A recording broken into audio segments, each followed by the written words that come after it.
High, কি অবস্থা সবার, কেমন আছেন সবাই? সবাইকে গুড মর্নিং ফ্রম ফ্রান্স।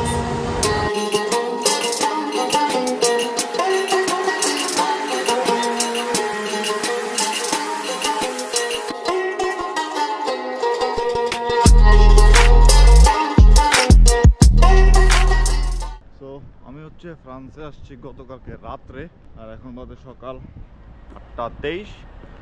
বের হয়েছি, এখন ঘুরবো, আপনাদেরকে সব দেখাবো।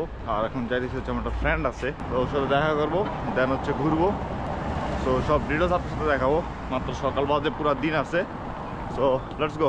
সো দেখতে দেখতে আমরা চলে আসছি একদম আইফেল টাওয়ারের সামনে। এখান থেকে সবাই টিকিট কেটে ভিতরে ঢুকে পুরোটা ভিজিট করে। আর আমরা ভিতরে ঢুকবো না, আমরা জাস্ট সামনে গিয়ে একটা খুব সুন্দর ভিউ দেখবো।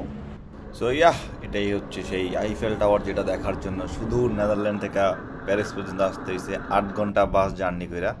বাট ছবিতে এটা এতটা বোঝা যায় না এটা আসলে কতটা বড়, সামনাসামনি দেখলে বোঝা যায়। আর আপনি এটার কাছ থেকে এটা ফুল ভিউ নিয়ে কোনোদিনই ছবি তুলতে পারবেন না, কারণ এটা ফুল দেখাই যায় না। অনেক চেষ্টা করছিলাম, তাই ফুল ছবি তোলার জন্য আমাদের একটু দূরে যেতে হয়েছে। সো ওই ছবিগুলো আমার ফেসবুক পেজে, প্রোফাইলে, সব জায়গায় আছে, সবাই ফলো করে দেখে নেবেন।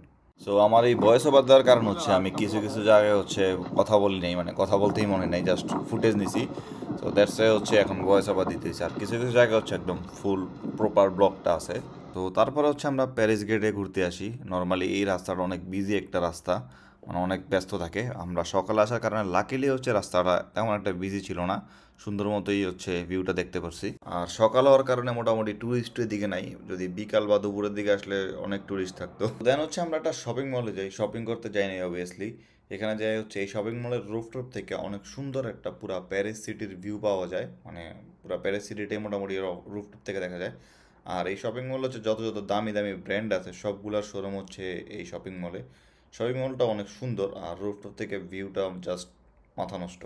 হাই, সো সকালবেলা বের হয়েছিলাম, বের হয়ে যে ক্লিপগুলো এখন অলরেডি দেখছেন এগুলো সব সকালের। আর এখন অলমোস্ট দুপুর হয়ে গেছে। এখন আবার বের হয়েছি। সকাল আমার ফ্রেন্ডের সাথে দেখা করছি, ঘুরলাম।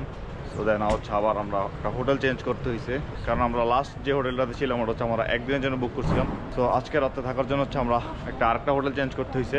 মোটামুটি গরমই আছে, সামার মোটামুটি চলে আসছে এদিকে। নেদারল্যান্ডে এতটা গরম নাই, মোটামুটি ঠান্ডাই, বাট এদিকে রোদও আছে, প্লাস গরমও লাগতেছে ভালোই, এত না আবার খুব কম। আর এটাই সেই ফেমাস লুভর মিউজিয়াম। ওই যে ওখানে মোনালিসার একটা ছবি বাইরে আছে, মানে ভিতরে আসল মোনালিসার ছবিটা। আর এখান থেকে আইফেল টাওয়ার একটা সুন্দর ভিউ দেখা যায়। সুন্দর না অ্যাকচুয়ালি, মানে আইফেল টাওয়ারের মাথাটা দেখা যায়। ওই Paris gate, Eiffel tower, museum, সব একসাথে। এটাই সেই ফেমাস জায়গা। সবাই এখানে বিভিন্ন পোস্টের ছবি তুলতেছে, ওইদিকে এইদিকে সব জায়গায়। আর এইভাবে একদিনে ঘুরা বা একটা ব্লগে কোনো দিনই এটা প্যারিসটা ঘুরে দেখানো সম্ভব না, ইম্পসিবল।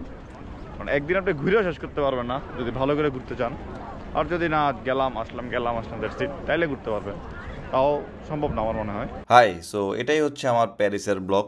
ভিডিওটা অনেক বড় হয়ে গেছে, ভিডিওটা আরও অনেক বড় ছিল। এডিট করতে যখন বসছি তখন দেখি যে অনেক অনেক শর্ট। সো যখন অ্যাড করছি এগুলো দেখি অনেক বড় হয়ে গেছে।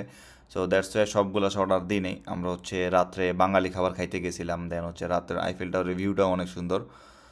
সো সবগুলো শ্যুট দিতে পারি না, কারণ ভিডিওটা অনেক লং হয়ে গেছে। সো দেখি ওইটা নিয়ে একটা আলাদা শর্ট ভিডিও আপলোড করব। সো এই আর কি, সবাই ভিডিওটা দেখার জন্য থ্যাংক ইউ সো মাচ। সবাই কমেন্টে জানাবেন ভিডিওটা কেমন হয়েছে। সো এই আর কি, সবাই ভালো থাকবেন, সুস্থ থাকবেন, আল্লাহ হাফেজ।